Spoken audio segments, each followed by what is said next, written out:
walk far away from. Maybe walk 8 miles away from. Well, we're back to the terrible ones then. Yes. That was short-lived. Like that of The Kid in Purple Rain, the story of Eminem's Jimmy Smith Jr., known to his friends as B-Rabbit, takes place over a short time. About a week, more or less, though it's a bit hazy. But unlike Purple Rain, the events make sense over that scale. So, hey, Rabbit's in a low place. He's just broken up with his girlfriend, leaving her his car, and moved back in with his mum, Kim Basinger, and little sister Lily in a trailer park on the black, and read of the way it's portrayed, wrong side of 8 Mile, the road that separates urban Detroit from the largely white northern suburbs. He's working a low-paying manual job and feels rather trapped, and has pinned his hopes on getting out on cutting a demo and making it big in hip-hop.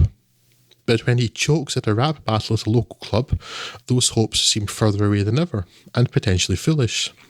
None of that may matter, however, if his contretemps with the rival hip-hop group Come Gang leads where it might, and he ends up dead. Being dead is generally contraindicated for a promising music career. Though, to be fair, it didn't seem to impede Tupac much. He definitely released more albums after he died than when he was alive. Yes.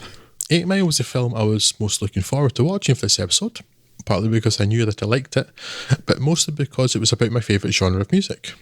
On rewatching it then, for the first time in many years, I was struck by how small the story is, and how little music is actually in it, at least as performance rather than just a film soundtrack. There's some domestic drama, though Rabbit's mother is painted much more flatteringly than Eminem's own mother is in his music. Some fallings out between friends. There's a dame who does him wrong. Yes, Slim Shady is now Sam Spade. And genuine threat from other young men, too hot-headed and full of testosterone for everyone's good. But it all takes place within a limited world, with limited scope and limited stakes, and, well, beyond, dying, it's quite a big stake, but and it's all the more reliable for it. The rap battle rematch, to which the film builds, and with which it, quite satisfactorily, if conventionally ends, is a rewarding moment, and feels earned, believable and appropriate. It also makes up for the surprising paucity of rapping in the rest of the film, which is only sprinkled here and there. It also showcases Eminem's lyrical dexterity, were that ever in doubt. Looking back at the review I wrote of this for theoneliner.com on its release, 18 years ago, oh God, I'ma die soon. I described it as like Rocky, but with lyrics instead of punches. Easy, flippant, cliched, sure, but also kinda accurate, at least in the broad strokes of the structure. I note that I also consider it a 5-star film. Today, I'm neither quite so effusive nor quite so ebullient about 8 Mile as I was back then. Apart from anything else, I've seen a lot more films in the nearly 2 decades since, oh God. But I still find it a very rewarding watch, with a surprisingly engaging and accomplished central turn from first-time actor Mr. Mathers.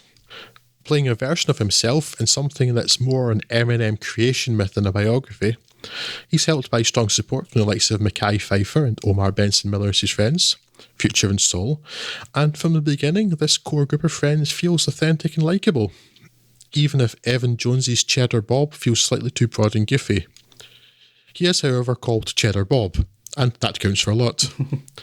I'd also forgotten Anthony Mackie was in this, and it's amusing to see him play a bad guy when he's normally so likeable. And if anything, I find the low-key, minor victory ending more satisfying now than ever before. In the end, 8 Mile is one of those fairly conventional films elevated by skill in front of and behind the camera, and with the added appeal of their parallels to its star's life.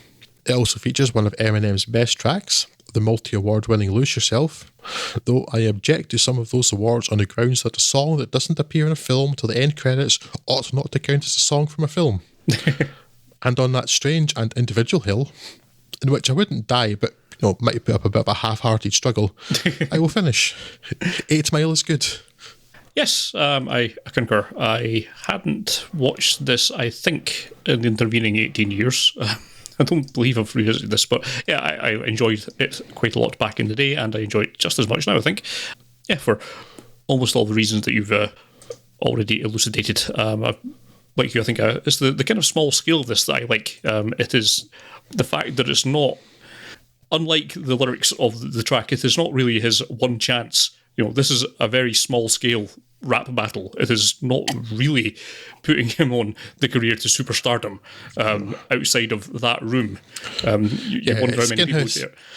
Get him a little respect and get him his confidence back. That's all. It's low stakes. Yeah, and in fact, you could argue the actual victory came before he even got into that room, where he started to try and get his life in order and work extra hard at the factory and that kind of stuff, and care for himself. And that's the real victory. The victory at the rap battle came from that. It's not that actually the comeback that is the most important in it. Just recovering that work ethic and trying to make it by yourself rather than trying to rely on unhelpful other people who'll maybe help you somehow and most likely screw you over, as happens in the film. And yeah, it all works very well as a kind of just small scale. It's not, morality tale is not quite the right term for it, but yeah, just as a kind of little fable of success and hard work, it works really well. And going to the underdog, and yeah, Eminem's surprisingly sympathetic as the lead. You might not have expected him to be able to pull off this kind of acting performance, even though it is closely modelled on his life. It's one thing to live your life and another thing to kind of act it out in front of a camera, but he does very well here. And yeah, overall, it just condenses into a very enjoyable film all round. Yeah, heartily recommend it.